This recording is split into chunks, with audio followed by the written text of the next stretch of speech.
तत्रवेत्रैकपाणये ज्ञानमुद्राय कृष्णाय ಗೀತಾಮೃತದುಹೇ ನಮಃ.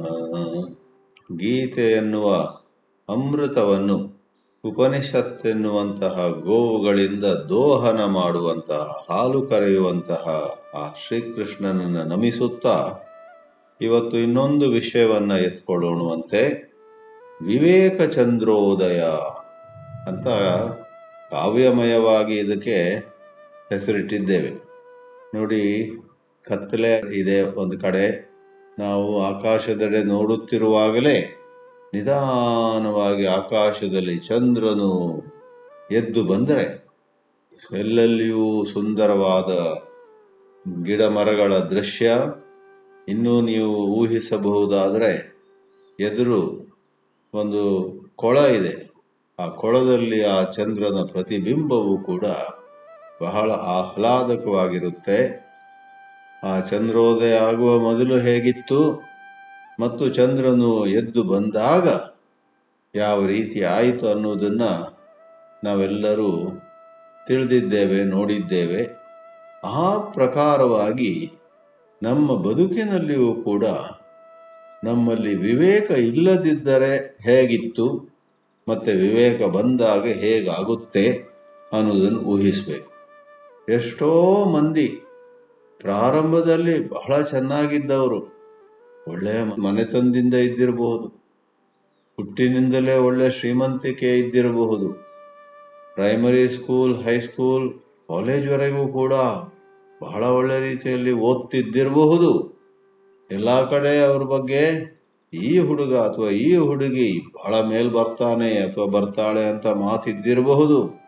ಆದರೆ ಒಂದು ವೇಳೆ ಆ ಒಂದು ಹುಡುಗ ಅಥವಾ ಹುಡುಗಿಯಲ್ಲಿ ವಿವೇಕ ಕಳೆದು ಹೋದರೆ, ಇವತ್ತಿನ ದಿವಸ ಬುದ್ಧಿಯನ್ನು ವಿವೇಕವನ್ನು ಒಟ್ಟಿಗೆ ತೆಗೆದುಕೊಂಡು ಹೋಗ್ತಾ ಇದ್ದೇವೆ. ಬುದ್ಧಿ ನಾಶಾತ್ ಪ್ರಣಶ್ಯತಿ ಅಂತ ಹಿಂದೊಮ್ಮೆ ನೋಡಿದ್ವಿ ನಾವು. ಶ್ರೀಕೃಷ್ಣ ಹೇಳ್ತಾನೆ ಗೀತೆಯಲ್ಲಿ, ಯಾವಾಗ ಬುದ್ಧಿ ಕೆಟ್ಟು ಹೋಗುತ್ತೋ ಆವಾಗ ನಮ್ಮ ಬದುಕು ಹಾಳಾಗಿ ಹೋಗುತ್ತೆ. ಆ ರೀತಿ ಬುದ್ಧಿ ಕೆಟ್ಟದ್ದು ಮತ್ತೆ ಸರಿಯಾಗುವುದು ಹೇಗೆ, ಆ ಪ್ರಶ್ನೆ ನಾವು ಎತ್ಕೊಳ್ತಾ ಇದ್ದೀವಿ.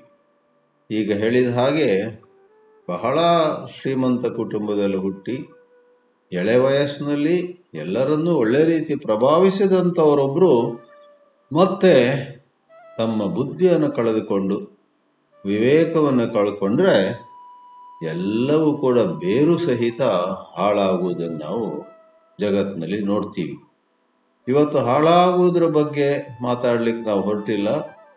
ಆ ಪ್ರಕಾರ ಹಾಳಾದಂತಹ ಸ್ಥಿತಿಯಿಂದ ಮತ್ತೆ ಸರಿಯಾಗುವುದು ಹೇಗೆ? ಕತ್ತಲೆಯೇ ಆವರಿಸಿದ್ದಂತಹ ಸ್ಥಳದಲ್ಲಿ ಚಂದ್ರೋದಯ, ವಿವೇಕ ಅನ್ನುವಂತಹ ಚಂದ್ರನು ಉದಯಿಸುವುದು ಹೇಗೆ? ಅದರ ಬಗ್ಗೆ ಭಗವದ್ಗೀತೆ ಏನು ಹೇಳುತ್ತೆ ಅಂತ.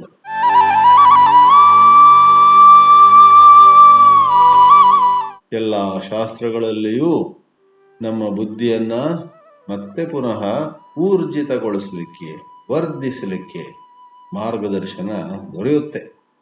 ಪ್ರತಿಪಕ್ಷ ಭಾವನಾ ಅಂತ ಭಜಗೋವಿಂದಮ್ಮಲ್ಲಿ ಬರುತ್ತೆ.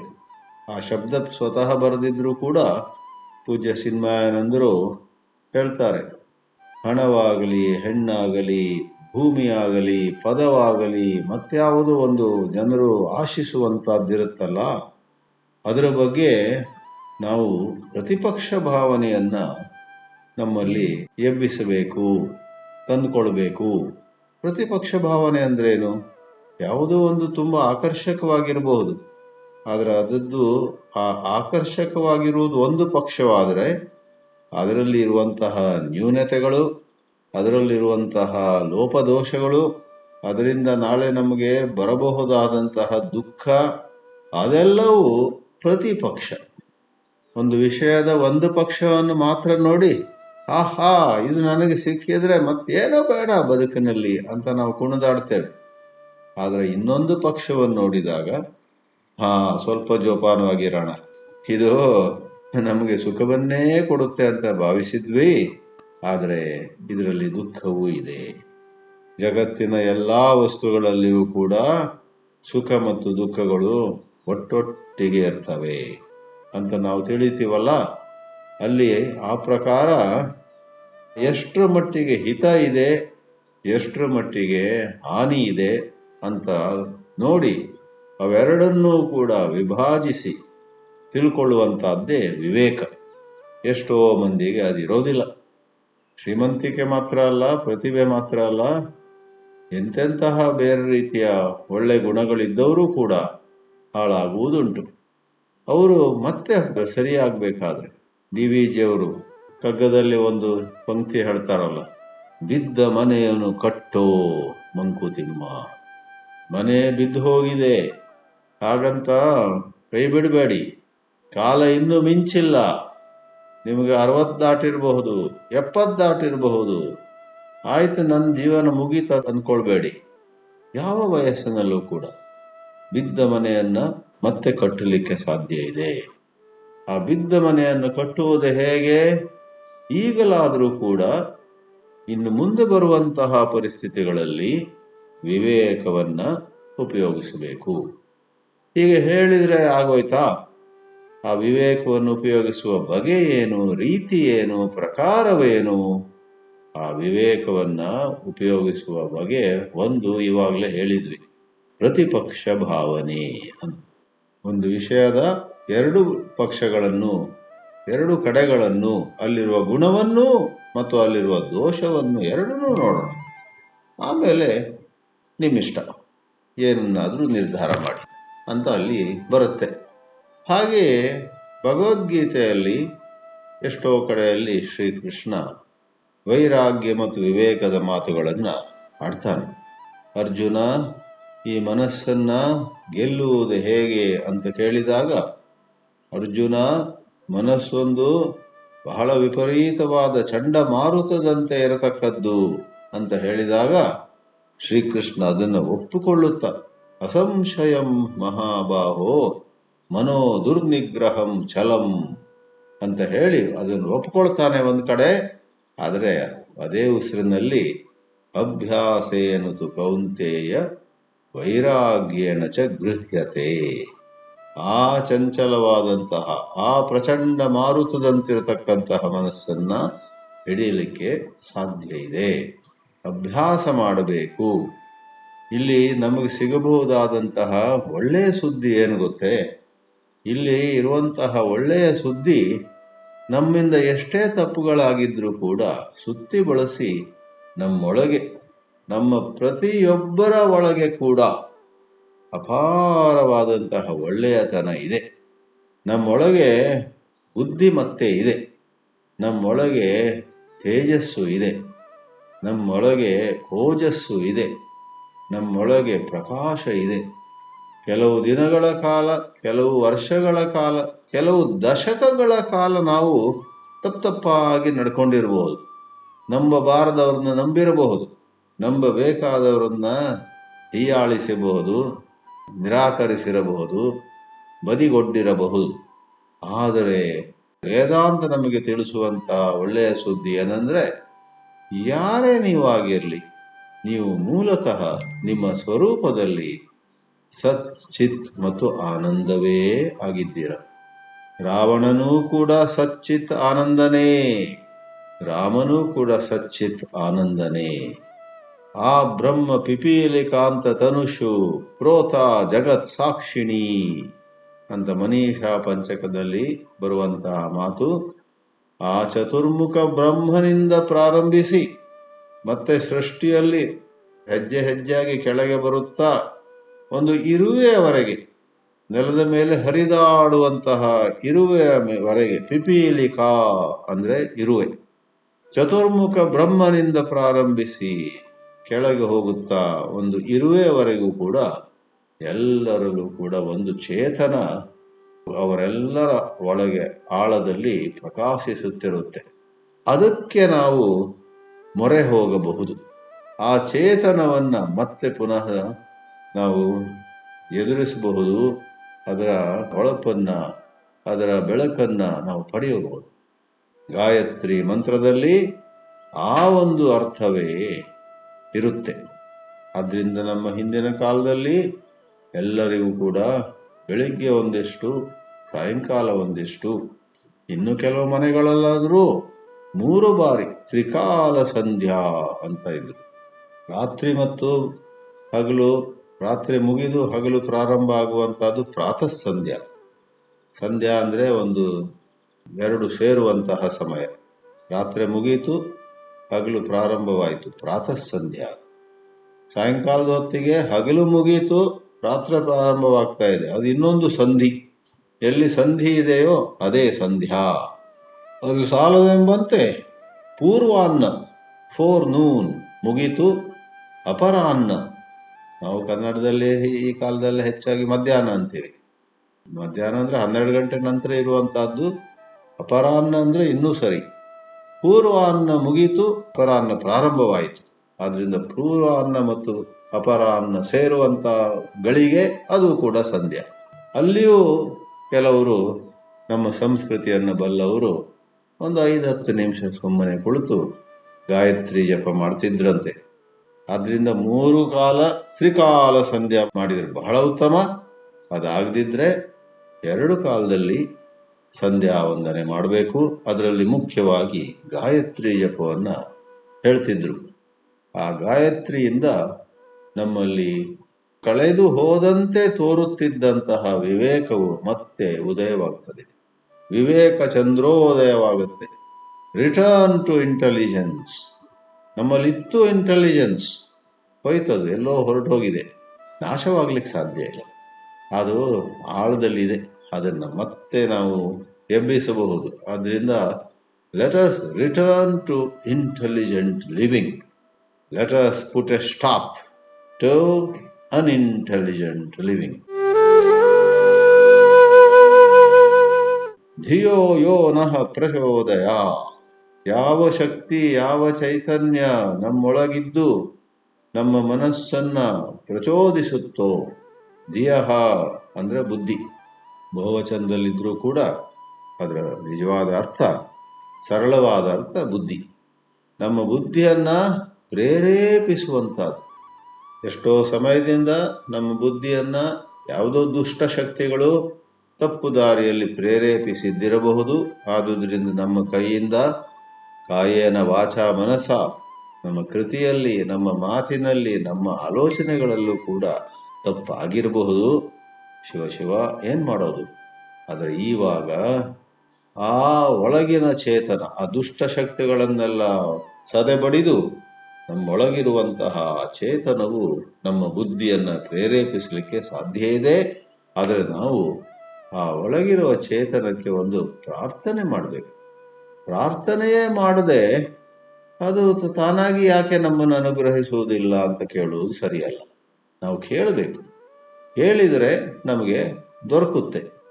ಉಪನಿಷತ್ತಿನಲ್ಲಿ ಬರುವ ಹಾಗೆ, ಯಾರು ಆ ಆತ್ಮವನ್ನೇ ಬಯಸುತ್ತಾರೋ, ನಾಯಮಾತ್ಮ ಪ್ರವಚನೇನ ಲಭ್ಯ ಮೇಧಯ ಪುನಾಶ್ರುತೇನ ಯಮೇ ವೈಷ ವೃಣುತೆ ತೇನ ಲಭ್ಯ ಅಂತ ಮಾತಿದೆ.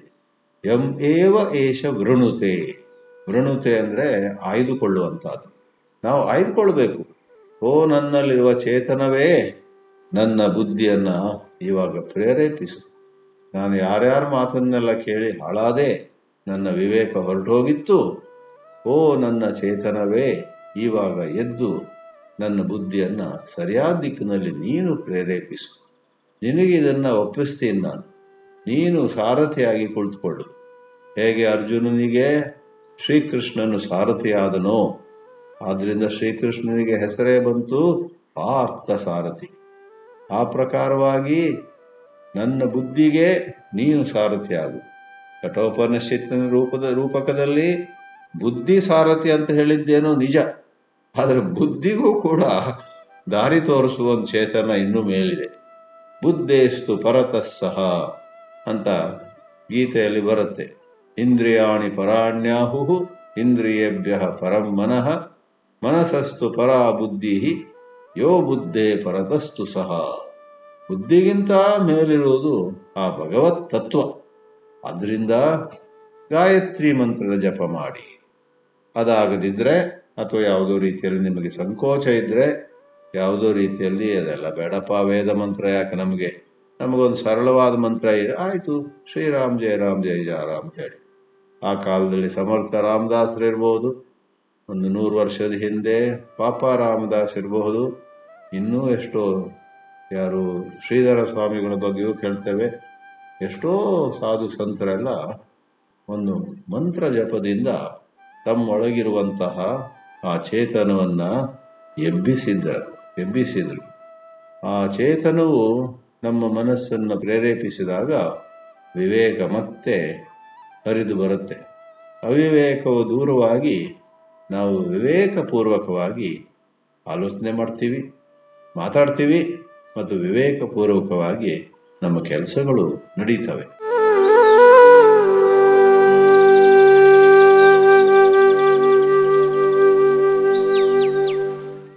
ಇನ್ನು 1-2 ವಾರಗಳ ಹಿಂದೆ ಬುದ್ಧಿ ಕೆಡುವುದು ಹೇಗೆ ಅಂತ ಮಾತಾಡುತ್ತಾ ನಾವು ಆ ಪ್ರಸಿದ್ಧವಾದಂತಹ ಭಗವದ್ಗೀತೆ 2ನೇ ಅಧ್ಯಾಯದ 62-63 ಶ್ಲೋಕಗಳನ್ನು ನೋಡಿದ್ವಿ. ಹೇಗೆ ಒಬ್ಬ ಅಧಃಪತನಕ್ಕೊಳಗಾಗ್ತಾರೆ. ಆ ಅಧಃಪತನದ 2 ಶ್ಲೋಕ ಇದೆಯಲ್ಲ, ಒಂದು 7-8 ಹೆಜ್ಜೆಗಳಿವೆ ನೋಡಿ. ಧ್ಯಾಯತೋ ವಿಷಯಾನ್ ಪುಂಸಃ ಸಂಗಸ್ತೇಷು ಉಪಜಾಯತೆ ಇತ್ಯಾದಿಯಾಗಿ ಅಲ್ಲಿ ಒಂದು ಸಣ್ಣ ಬದಲಾವಣೆ ಮಾಡಿ, ಆಗ ಅದು ಅಧಃಪತನದ ಬದಲು ಊರ್ಧ್ವ ಗಮನದ ರೂಪರೇಖೆಗಳಾಗಿ ಬಿಡ್ತವೆ.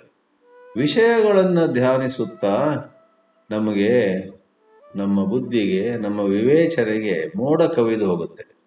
ನಮ್ಮಲ್ಲಿರುವ ಬುದ್ಧಿಶಕ್ತಿಗೆ ಮೋಡ ಕವಿದಂತೆ ಆಗೋದು ಹೇಗೆ ಗೊತ್ತೇ?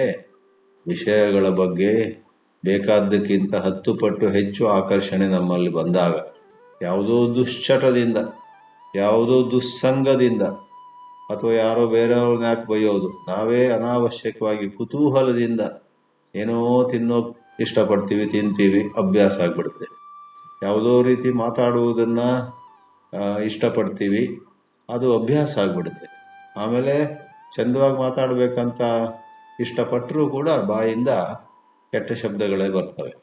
ಕೆಲವು ಕಡೆಯಲ್ಲೆಲ್ಲ ಒಳ್ಳೆ ಮಿತ್ರರಂತ ಅನ್ಸ್ಕೊಂಡವರು ಆ ಒಳ್ಳೆಯ ಮಿತ್ರತೆಯ ಸಂಕೇತವೋ ಎಂಬಂತೆ ಒಬ್ರಿಗೆ ಇನ್ನೊಬ್ರು ಕೆಟ್ಟ ಕೆಟ್ಟ ಹೆಸರಿಂದ ಕರ್ಕೊಳ್ಳೋದು. ನಾನು ಅಲ್ಲಿ ಇಲ್ಲಿ ಕರ್ನಾಟಕದಲ್ಲಿ ತಿರುಗಾಡುವಾಗ ನೋಡಿದ್ದೇನೆ. ಕೆಲವು ಕಡೆಯಲ್ಲಿ ಆ ಶಬ್ದ ನಾನು ಪ್ರಯೋಗ ಮಾಡುವುದಿಲ್ಲ, ಯಾಕೆ ನನ್ನ ನಾಲ್ಗೆ ಹಾಳು ಮಾಡ್ಕೋಬೇಕು ನಾನು. ಇಬ್ರು ಒಳ್ಳೆ ಮಿತ್ರರು ಒಳ್ಳೆ ಶಬ್ದದಿಂದ ಒಬ್ರು ಇನ್ನೊಬ್ರನ್ನು ಕರೆಯೋ ಬದಲು ಕೆಟ್ಟ ಶಬ್ದ ಉಪಯೋಗಿಸ್ಕೊಂಡು ಲೇ ಆರ ಇಲ್ಲಿ ಅಂತ ಹೇಳುತ್ತೆ ಅವರು ಕೆಟ್ಟ ಶಬ್ದ ಹೇಳ್ತಿದ್ರು. ನನಗೆ ಆಶ್ಚರ್ಯ ಆಯ್ತು. ಒಂದು ಊರಲ್ಲಿ, ಯಾಕಪ್ಪ ನೀವು ಇಷ್ಟು ಒಳ್ಳೆ ಮಿತ್ರರು ಇಂಥ ಕೆಟ್ಟ ಶಬ್ದ ಯಾಕೆ ಉಪಯೋಗಿಸ್ತೀರಂತ. ನನಗೂ ನಮ್ಮ ಸಮವಯಸ್ಕರಾಗಿದ್ರು, ನಾವೆಲ್ಲ ಒಂದೇ ಕಾಲೇಜ್ನಲ್ಲಿದ್ವಿ ಆಗ. ಆ ಮನುಷ್ಯ ನನಗೆ ಹೇಳ್ದ, ಲೇ ನಿನ್ಗೆ ಗೊತ್ತಿಲ್ವಾ, ಈ ಊರಲ್ಲಿ ಬಹಳ ಚಂದವಾದ ದೋಸ್ತಿ ಅಂದ್ರೆ ಒಬ್ರು ಇನ್ನೊಬ್ರಿಗೆ ಬೈಕೊಳ್ತಾ ಮಾತಾಡ್ಬೇಕು, ಆವಾಗಲೇ ಚಂದದ ದೋಸ್ತಿ ಅದು. ಶಿವ ಶಿವ, ಎಲ್ಲಿ ಬಂದಪ್ಪ ನಾನು ಅಂತ ನನಗನ್ನಿಸ್ತು. ಅದು ಒಂದು ರೀತಿ ಇದೆ, ಆದರೆ ಅದು ಸರಿಯಲ್ಲ. ಅದು ಅಲ್ಲೊಮ್ಮೆ ಇಲ್ಲೊಮ್ಮೆ ಮಾಡ್ಕೊಳ್ಳಿ, ಹಾಳಾಗಿ ಹೋಗ್ಲಿ ಅಂತ ಹೇಳ್ತಾರಲ್ಲ. ಆದರೆ ಮುಖ್ಯವಾಗಿ ನಾವು ಪರಸ್ಪರ ಒಳ್ಳೆಯ ಮಾತನ್ನೇ, ಒಳ್ಳೆಯ ರೀತಿ ಸಂಬೋಧನೆ, address each other in good words, in right words, in words that are auspicious, ಮಂಗಲಕರವಾದ ಶಬ್ದಗಳಿಂದ. ಅಲ್ಲರಿ ಮಿತ್ರರೇ, ಇವತ್ತು ಈ ವಿಷಯದಲ್ಲಿ ನೀವೇನು ಹೇಳ್ತೀರಾ ಅಂತ ಹೇಳಬೇಕು ಹೊರತು ಯಾವುದೋ ಕೆಟ್ಟ ಶಬ್ದ ಉಪಯೋಗಿಸ್ಕೊಂಡು ಮಾಡಬಾರ್ದು. ಆದ್ದರಿಂದ ಆ ಧ್ಯಾಯತೋ ವಿಷಯಾನ್ ಪುಂಸಃ ಅನ್ನುವಲ್ಲಿ ಆ ಕಾರಣ ಹುಡುಕೋದು ಬಿಟ್ಬಿಡಿ. ಇದು ಯಾಕೆ ನನಗೆ ಕೆಟ್ಟ ಆಲೋಚನೆ, ಕೆಟ್ಟ ಮಾತು, ಕೆಟ್ಟ ಕೆಲಸ ಎಲ್ಲ ಬರ್ತಾ ಇದೆ ಸರಾಗವಾಗಿ, ಅದಕ್ಕೆ ಬಿಟ್ಬಿಡಿ. ಅದು ಯಾಕೆ ಬಿಟ್ಬಿಡಿ, ಅದು ಯಾಕೋ ಬಂತದ್ದು, ಹೇಗೋ ಬಂತದು ಯಾವುದೋ ಕಾಲದಲ್ಲಿ. ಇವಾಗಂತೂ ನಾವು ಸ್ವಲ್ಪ ಜೋಪಾನವಾಗಿ ವಿಷಯ ಧ್ಯಾನದ ಬದಲು ಭಗವದ್ ಧ್ಯಾನ ಮಾಡತಕ್ಕದ್ದು. ಸಮಯ ಮಾಡಿಕೊಂಡು ಸ್ವಲ್ಪ 5-10 ನಿಮಿಷ ಆದರೂ ಚಿಂತೆ ಇಲ್ಲ, ನಾವು ಭಗವತ್ ಚಿಂತನೆಯನ್ನು ಮಾಡಬೇಕು. ಅಥವಾ ನಿಮಗೆ ನಿರ್ಗುಣ ನಿರಾಕಾರದ ಬಗ್ಗೆ ಹೆಚ್ಚು ಒಲವಿದ್ದುದಾದರೆ ವೇದಾಂತದಲ್ಲಿ ಅದನ್ನು ಕೂಡ ಅನುಮೋದಿಸುತ್ತಾರೆ ಋಷಿ ಮುನಿಗಳು. ಆಯ್ತು, ನಿರ್ಗುಣ ನಿರಾಕಾರವನ್ನು, ನಾನು ಅಲ್ಪ, ನಾನು ಕೆಲಸಕ್ಕೆ ಬಾರದವನು, ನನಗೆ ಹಣ ಬಂದಾಗ ನಾನು ಸರಿ ಆಗ್ತೀನಿ, ನನಗೆ ಆ ವಿಷಯ ಸುಖ ಸಿಕ್ಕಿದಾಗ ನಾನು ಒಳ್ಳೆಯವನಾಗ್ತೀನಿ, ಈಗಂತೂ ನಾನು ಅಲ್ಪ ಅಂತ ತಪ್ಪಾಗಿ ಭಾವಿಸಬೇಡಿ. ವೇದಾಂತವನ್ನು ಓದಿಕೊಂಡು ನಾನು ಅನಂತ, ಹಣ ಇರಲಿ ಇಲ್ಲದಿರಲಿ ನಾನು ಒಳ್ಳೆಯತನವೇ ಇರತಕ್ಕವನು, ನಾನು ಅವ್ಯಯ, ನಾನು ಸಾಕ್ಷಿ ಚೈತನ್ಯ, ನಾನು ಜಾಗೃತ್ ಸ್ವಪ್ನ ಸುಷುಪ್ತಿಗಳೆಲ್ಲವನ್ನು ಬೆಳಗುವಂತಹ ಒಂದು ಪ್ರಕಾಶ ಇತ್ಯಾದಿಯಾಗಿ ವೇದಾಂತದಲ್ಲಿ ಒಳ್ಳೊಳ್ಳೆ ನಮ್ಮ ಬಗ್ಗೆನೇ ಒಳ್ಳೊಳ್ಳೆ ವಿಚಾರಗಳಿವೆ. ಅವುಗಳನ್ನು ಚೆನ್ನಾಗಿ ಆಧರಿಸಿಕೊಂಡು ಇಲ್ಲಿ 5 ನಿಮಿಷ ಅಲ್ಲಿ 10 ನಿಮಿಷ ಆತ್ಮಧ್ಯಾನ ಮಾಡಿ ನೋಡಿ. ಮೊದಲು ಹೇಳಿದ್ದು ವಿಷಯ ಧ್ಯಾನ. ವಿಷಯ ಧ್ಯಾನದಿಂದ ವಿವೇಕ ಇದ್ದದ್ದು ಹೊರಟೋಗುತ್ತೆ. ಆತ್ಮಧ್ಯಾನದಿಂದ ನಮ್ಮೊಳಗೆ ಆಳದಲ್ಲಿ ಇರುವಂತಹ ಅಪಾರವಾದ ವಿವೇಕವು, ಬುದ್ಧಿಶಕ್ತಿಯು ಮತ್ತೆ ಎದ್ದೇಳುತ್ತೆ. ಕೆಲವು ಕಡೆ ಸ್ವಯಂಭೂ ಲಿಂಗ ಅಂತ ಮಾತಾಡ್ತಾರೆ. ಈ ಲಿಂಗ ಯಾರು ಮಾಡಿದ್ದಲ್ಲ, ತಯಾರಿಸಿದ್ದಲ್ಲ, ನಿರ್ಮಿಸಿದ್ದಲ್ಲ, ಇದು ಭೂಮಿಯಿಂದ ತಾನಾಗಿ ಇದು ಎದ್ದು ಬಂದದ್ದು. ಈ ಶಿವನ ದೇವಸ್ಥಾನದಲ್ಲಿ ಇರತಕ್ಕಂತಹ ಶಿವಲಿಂಗವು ಸ್ವಯಂಭೂ ಅಂತ ಹೇಳ್ತಾರೆ. ನಾವೆಲ್ಲ ಹೋಗಿ ಅದಕ್ಕೆ ಅಭಿಷೇಕ ಮಾಡ್ತೀವಿ, ಎಣ್ಣೆ ಕೊಡ್ತೀವಿ, ಹೂವನ್ನು ಕೊಡ್ತೀವಿ. ಸ್ವಯಂಭೂ ಲಿಂಗ. ಆ ರೀತಿಯಲ್ಲಿ ನಮ್ಮೊಳಗೆ ವಿವೇಕ ಅಂತ ಬರುವಂತಹದ್ದು ಸ್ವಯಂಭೂ. ಅದು ತನ್ನೊಳಗೆ ಇರುವಂತಹದ್ದು, ಎಲ್ಲಿಂದೋ ತಂದದ್ದಲ್ಲ, ಅದನ್ನ ಎಲ್ಲಿಂದೋ ರಫ್ತು ಮಾಡಿ ಇಂಪೋರ್ಟ್ ಮಾಡಿ ತರತಕ್ಕದ್ದಲ್ಲ. Bring it, it is inside you, you don't have to bring it from outside. ಇದು ವೇದಾಂತದ ದೃಷ್ಟಿ. ಆದ್ರಿಂದ ಧ್ಯಾಯತೋ ಭಗವಂತಂ ಸಂಗಃ ಈಶ್ವರೇ ಜಾಯತೆ. ಭಗವಂತನಲ್ಲಿ ಮೊದಲು ಇಲ್ಲದಿದ್ದಂತಹ ಒಂದು ಪ್ರೀತಿ ನಮ್ಮಲ್ಲಿ ಕಂಡು ಬರುತ್ತೆ.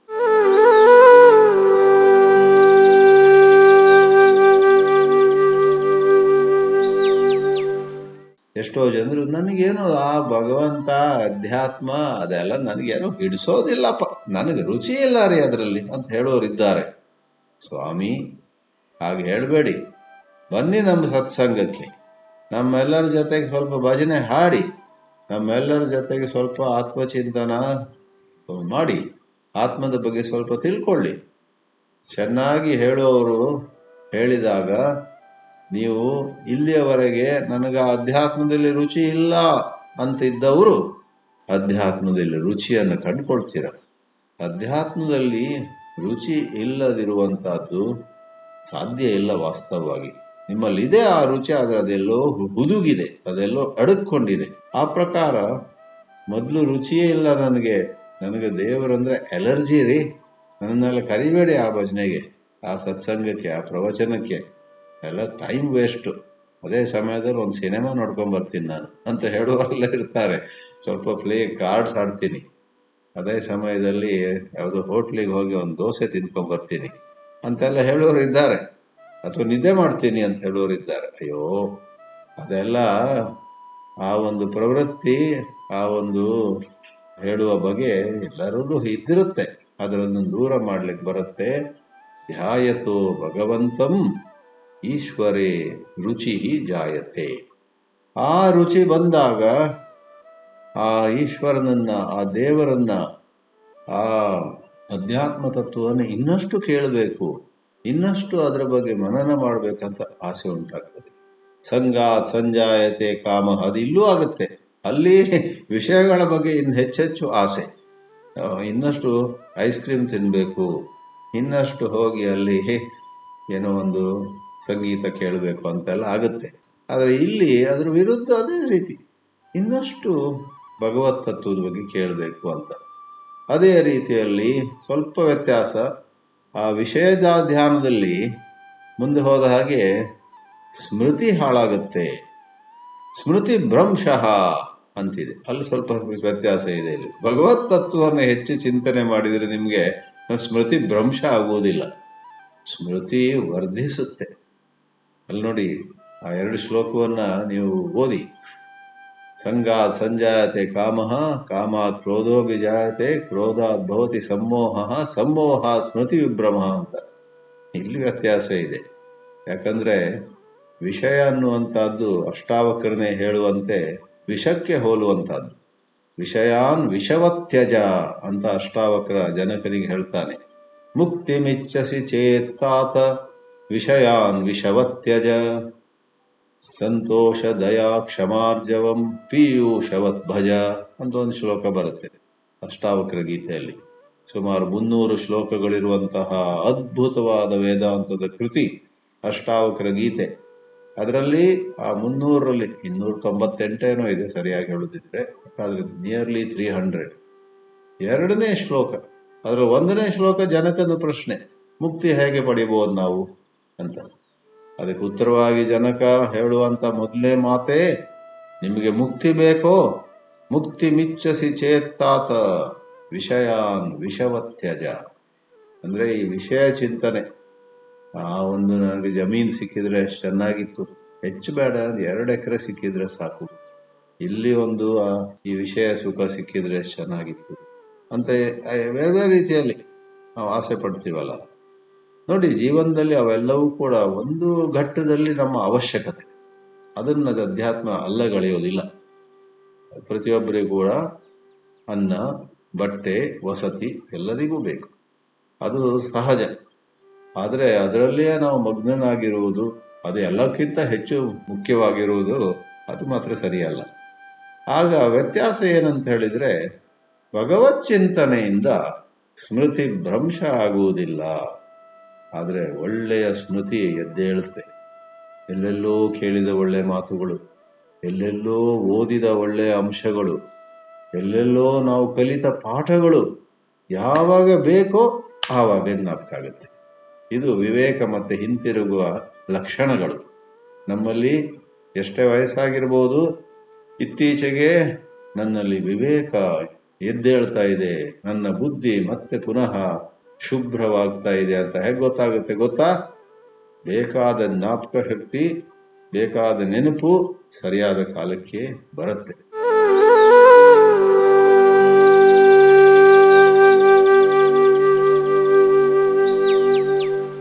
ನಮ್ಮಲ್ಲಿ ಒಬ್ರು ಮಿತ್ರರು ಇತ್ತೀಚೆಗೆ ಡಯಾಬಿಟಿಸ್ ಅನ್ನ ಕಂಟ್ರೋಲ್ ಮಾಡ್ಕೊಂಡಿದ್ದಾರೆ. ಅವ್ರನ್ನ ಕೇಳಿದೆ, ಅದ್ರ ಲಕ್ಷಣ ಏನು ಅಂತ. ಅಯ್ಯೋ, ನಿಮ್ಗೆ ಗೊತ್ತಿಲ್ವಾ, ಅದ್ರ ಲಕ್ಷಣ ಬಹಳ ಸರಳ. ಎಷ್ಟೋ ವರ್ಷಗಳ ಕಾಲ ನನ್ನ ಡಯಾಬಿಟಿಸು ನಿಯಂತ್ರಣದಲ್ಲಿ ಇಲ್ಲದಿದ್ದಾಗ ಎಷ್ಟೆಷ್ಟೊತ್ತಿಗೆಲ್ಲ ನನಗೆ ಆಯಾಸ ಆಗ್ತಿತ್ತು, ಎಷ್ಟೆಷ್ಟೊತ್ತಿಗೆಲ್ಲ ಕೆಲಸ ಮಾಡೋಕೆ ಮನಸ್ಸಿರ್ತಿರ್ಲಿಲ್ಲ. ನಾಳೆ ಮಾಡ್ತೀನಿ ಅಂತ ಮುಂದೆ ಹಾಕ್ತಿದ್ದೆ ಕೆಲಸ. ಆದರೆ ಈಗ ಡಯಾಬಿಟಿಸು HbA1c 6, 5.5 ಬಂದ್ಬಿಟ್ಟಿದೆ. ಈಗ ಬಹಳ ಸ್ಪಷ್ಟವಾಗಿ ಗೊತ್ತಾಗುತ್ತೆ ರೀ ಅಂದ್ರು. ಏನು ಹೇಗೆ ಗೊತ್ತಾಗುತ್ತೆ ಕೇಳಿದ್ರೆ ಹೇಳ್ತಾರೆ, ಈಗ ಅದ್ರ ವಿರುದ್ಧವಾಗ್ತಾ ಇದೆ. ಹಿಂದೆಲ್ಲ ಮುಂದೂಡು, ನಾಳೆ ಮಾಡಿದ್ರೆ ಸಾಕು ಅಂತ ಇದ್ದಂತ ನಾನು ಇವಾಗೆಲ್ಲ ನಾಳೆ ಯಾಕೆ, ತಗೊಂಬನ್ನಿ ಫೈಲ್ ತಗೊಂಬನ್ನಿ, ಸ್ವಲ್ಪ ನೋಡೋಣ, ಈಗಲೇ ಮಾಡ್ಬಿಡೋಣಲ್ಲ ಅಂತ ಈಗಲೇ ಮಾಡುವಂತಹ ಒಂದು ಪ್ರೇರಣೆ, ಪ್ರಚೋದನೆ, ಈಗಲೇ ಮಾಡುವಂತಹ ಒಂದು ಉತ್ಸಾಹ ಮಾಡಿಯೇ ಬಿಟ್ಟು, ಅದು ಆ ಕೆಲಸ ಮುಗಿದ ನಂತರ ಇನ್ನೇನಿದೆ ಅದನ್ನು ತಗೊಂಬನ್ನಿ, ಎಲ್ಲ ಹೋಗ್ಬೇಕಾ, ಬಂದೆ ಈಗಲೇ ಹೊರಡೋಣ ಅಂತ ಎದ್ದು ಹೊರಡುವಂತ ಆ ಒಂದು ಉತ್ಸಾಹದ ಚಿಲುಮೆ ಆಗ್ತಾ ಇದ್ದೀನಿ ನಾನು. ವಯಸ್ಸು 74 ಆದ್ರೂ ಕೂಡ ಇವಾಗ ನನಗೆ 56, 58ರಲ್ಲಿ ಇಂತಹ ಉತ್ಸಾಹ ಇರಲಿಲ್ಲ ರೀ ಅಂದ್ರ. ಆಗ ನನಗನ್ನಿಸ್ತು, ಹೌದು, ಇದು ವಿಚಾರ ಚಂದ್ರೋದಯ ಅಥವಾ ವಿವೇಕ ಚಂದ್ರೋದಯವು ಹೀಗೆ. ನಮ್ಮಲ್ಲಿ ಭಗವತ್ ಚಿಂತನೆಯಿಂದ ವಿವೇಕವು ಹೆಚ್ಚಾಗುತ್ತಾ ಹೋದ ಹಾಗೆ ಒಳ್ಳೊಳ್ಳೆ ನೆನಪುಗಳು, ಸ್ಮೃತಿ ವರ್ಧನೆ ಆಗತ್ತೆ, ಸ್ಮೃತಿ ಭ್ರಂಶವಲ್ಲ. ಆಮೇಲೆ ಅಲ್ಲಿ ಬೀಳುವ ವರ್ಣನೆಯಲ್ಲಿ ಸ್ಮೃತಿ ಭ್ರಂಶಾತ್ ಬುದ್ಧಿ ನಾಶ ಅಂತಾರಲ್ಲ, ಇಲ್ಲಿ ಏನು ಗೊತ್ತೇ, ಸ್ಮೃತಿ ವರ್ಧನಾತ್ ಬುದ್ಧಿ ವರ್ಧನಂ.